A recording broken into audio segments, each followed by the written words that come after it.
नैना। दोस्तों, यह एक हॉरर सस्पेंस कहानी है। लंदन में एक परिवार कार से कहीं जा रहा है। उसी समय राजस्थान में कोई औरत लेबर पेन से करा रही है। उस औरत को एक मरी हुई लड़की पैदा हुई और इधर इस कार का बहुत ही बड़ा एक्सीडेंट हो गया।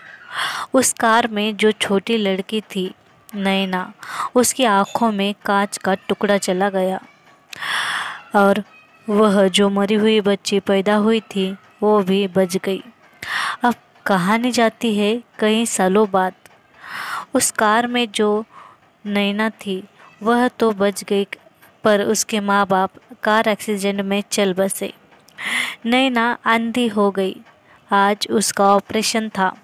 उसकी दादी उसे ऑपरेशन के लिए एक बड़े हॉस्पिटल में लाती है। उसकी आंखों पर पट्टी है और वह बेड पर लेटी आसपास की आवाज़ें सुन रही थी। तभी उसके पास एक छोटी लड़की एनी आकर बातें करती है। उस लड़की को ब्रेन ट्यूमर था।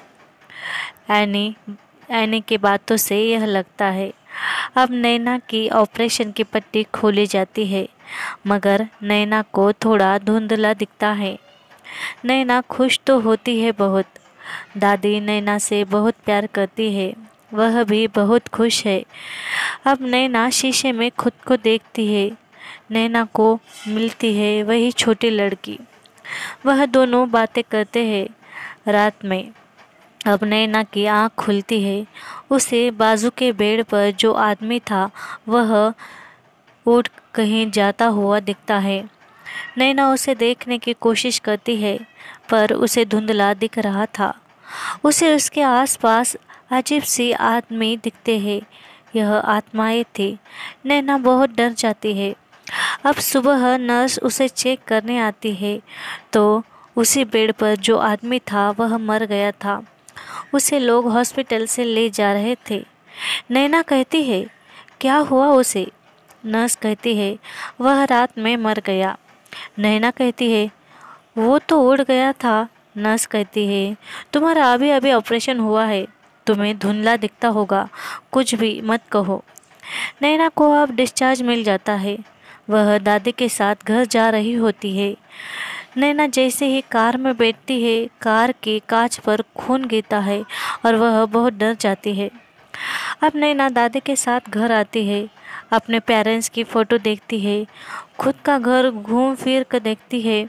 दादी नैना के लिए अब शादी के लिए लड़का ढूंढती है, पर नैना शादी के लिए इनकार करती है। नैना डॉक्टर के पास आती है। दादी डॉक्टर को नैना के लिए पसंद करती है।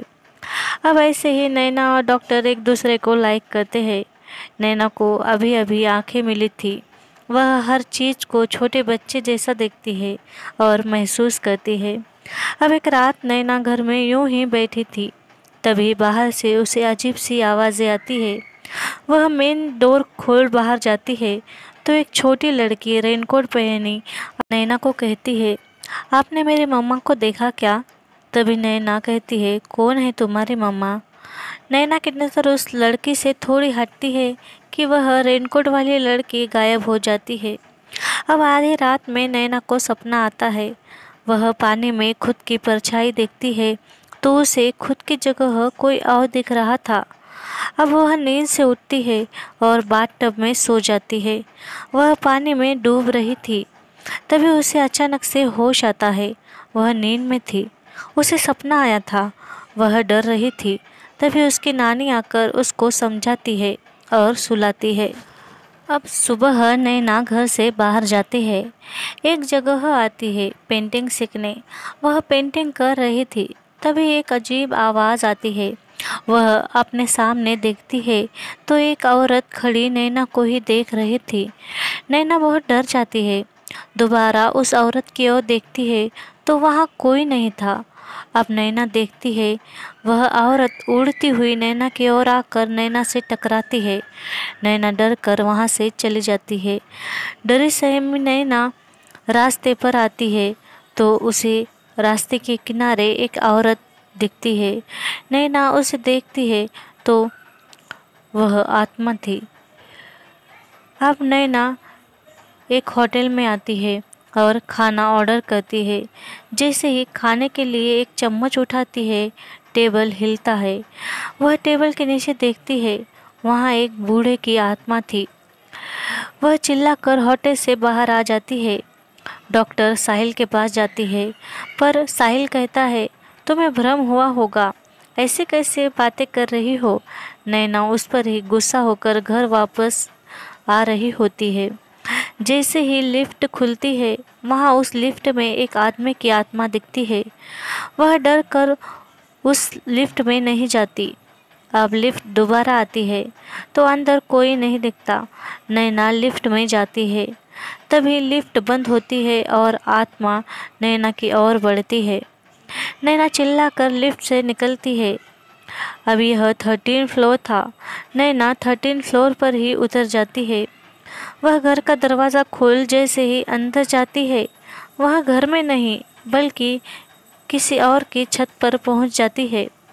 अब दिखती है वही छोटी बच्ची जो रेनकोट पहनी हुई थी। वह खेलते खेलते एक पानी की टंकी में गिर जाती है। नैना को चक्कर आकर नैना वही गिर जाती है। अब दिखाया जाता है नैना जो हॉस्पिटल में है, जहां उसकी आंखों का ऑपरेशन हुआ था। साहिल उसे मिलने आता है, उससे माफ़ी मांगता है। अब रात में नैना की आँख खुलती है तो टीवी चल रहा था। वह बंद करने की कोशिश करती है, पर टीवी बंद नहीं होता। नैना बहुत डरी हुई थी। तभी वह एनी आती है और नैना से बातें करती है। नैना उसे देख खुश हो जाती है और बातें करने लगती है। तभी वह एनी कहती है, मैं जा रही हूँ और तुम्हें बाय कहने आई हूँ। और वह एनी दरवाजे के आर पार जा रही थी।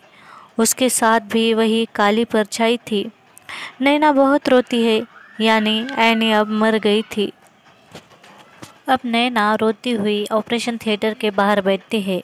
तभी उसे वही काली परछाई दिखती है। नैना उस परछाई का पीछा करते हुए एक ऑपरेशन थिएटर में पहुंच जाती है। वहाँ एक ऑपरेशन चल रहा था। तभी जिस आदमी का ऑपरेशन चल रहा था, वह आदमी उठकर बैठ जाता है और उस काली परछाई के पीछे चला जाता है।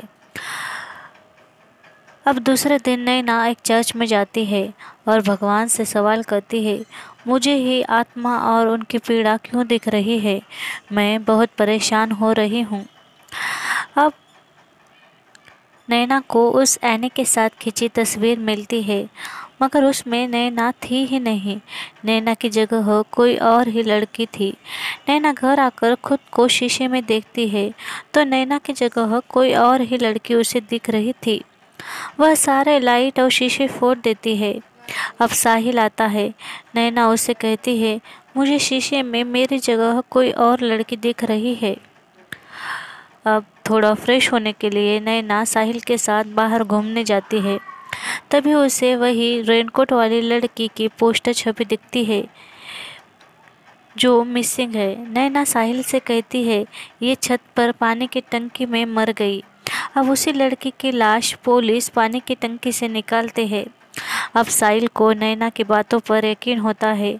घर आकर साहिल प्यारा साइकोलॉजिकल किताबें पढ़ता है। अब आधी रात में नैना को अजीब सा सपना आता है। वह चिल्ला कर उठती है। वही राजस्थानी घर था। वह उठती है। नैना की आँख खुलती है तो वह अपने रूम में देखती है। उसके रूम मानो अब कोई राजस्थानी घर बन गया था। अब नैना शीशे में देखती है तो उसे वही लड़की दिखती है और नैना की नानी को वही काली परछाई ले जाती दिखती है। नैना दादी को आवाज़ देती चिल्लाती रूम से बाहर आती है। दादी को आकर कहती है कि नानी नहीं रही, हमें छोड़कर जा रही है। तब दादी नानी को कॉल करती है तो दादी को पता चलता है नानी मर गई। अब दादी नैना को एक तांत्रिक के पास लाती है। तब नैना को पता चलता है कि यह सब उसे क्यों दिख रहा है। उसकी आंखें जिसकी थी उसे यह सब दिखता था। अब नैना साहिल को यह कहती है और उसे जिसकी आंखें मिली उस लड़की का पता लगाने को कहती है। अब रात में साहिल आता है हॉस्पिटल। और दूसरे दिन नैना को कहता है, तुम्हें आंखें भुज राजस्थान की एक लड़की की मिली है। अब साहिल और नैना पहुंचते हैं राजस्थान। तब देखते हैं वहाँ हॉस्पिटल में बहुत भीड़ थी। डॉक्टर फाइल ढूंढने को मना करता है और नैना देखती है जो उसने सपना देखा था वही सब यहाँ दिख रहा था। अब वो हताश होकर घर लौटने ही वाली होती है, तभी वह कहती है, हम इस गांव में जाएंगे। और साहिल और नैना एक गांव में आ जाते हैं। यह गांव उस लड़के का था। वहाँ उस लड़की के बारे में पूछने से सारे लोग मुंह पर दरवाज़ा बंद कर देते हैं और एक आदमी नैना पर ही चिल्लाता है और बहुत भड़कता है। नैना बहुत रोती है, उसे कुछ समझ नहीं आता। अब नैना के पास एक पागल आकर कहता है, उसी घर के आदमी ने मेरी बहन को मार दिया। अब नैना जाती है उस लड़की के यानी खैमी के घर। नैना को खैमी की आंखें मिली थी। खैमी के घर उसकी माँ थी जो बेहोश पड़ी थी। नैना सारा घर संभालती है और खैमी की माँ की देखभाल करती है। वो रात में खैमी के रूम में सो जाती है। वहाँ खैमी का सामान था। अब खैमी की आत्मा नैना को कहानी बताती है। उसे पहले ही पता चल जाता है कि गांव में क्या होने वाला है, कौन मरने वाला है, जैसे अब नैना को दिख रहा था। गांव में एक बार आग लगने वाली होती है। बहुत से लोग मरने वाले हैं। यह जैसे ही खैमी को समझता है, खैमी गांव की ओर भागती है। सबको घर वापस जाने को कहती है, पर कोई उसकी बात नहीं सुनता। खैमी को ही पागल कहे सारे खैमी पर हंसते हैं और खैमी वहीं रोते हुए बैठ जाती है। तभी एक आदमी खैमी को मारते हुए वहां से ले जाता है। अब गांव में आग लग जाती है और बहुत से लोग मर जाते हैं। तब गांव वाले खैमी को ही डायन कहते हैं और खैमी को ही दोष देते हैं। खैमी की बात ही कोई नहीं सुनता। उसकी माँ भी खैमी पर बहुत चिल्लाती है। बारिश में खैमी तालाब में डूबकर मर जाती है। तब से उसी वक्त खैमी की आत्मा रोज डूबकर मरती थी। अब नैना खैमी की माँ को खैमी के पीछे लाती है। तभी खैमी की माँ उसे आवाज़ देती है और खैमी समझ नैना को पानी से खींच लाती है। खैमी की आत्मा को मुक्ति मिल जाती है। अब सुबह नैना वापस लंदन के लिए निकलती है। तभी जैसे वो स्टेशन पर आती है, खुद का चेहरा आईने में देखती है तो उसे अब खुद का चेहरा दिख रहा था। खैमी अब नहीं दिखती थी। नैना जैसे ही स्टेशन में आती है तो यहाँ उसे बहुत सी काली परछाई दिखती है। अब नैना स्टेशन में पागलों की तरह भागती है और सारे लोगों से कहती है कि प्लीज़ इस ट्रेन में मत चढ़ो, अपने अपने घर जाओ, पर उसकी कोई बात ही नहीं सुनता। अब बहुत से लोग उसे पागल समझते हैं और नैना को हंसते भी हैं। जैसे ही ट्रेन चलती है, ट्रेन का एक्सीडेंट हो जाता है और नैना के आँख में फिर से एक कांच चला जाता है। अब कहानी जाती है 6 महीनों बाद, जहाँ पर दिखाया जाता है नैना फिर से अंधी हो गई है और साहिल आज भी उसके साथ है। आज अंधी होकर भी नैना हैप्पी है।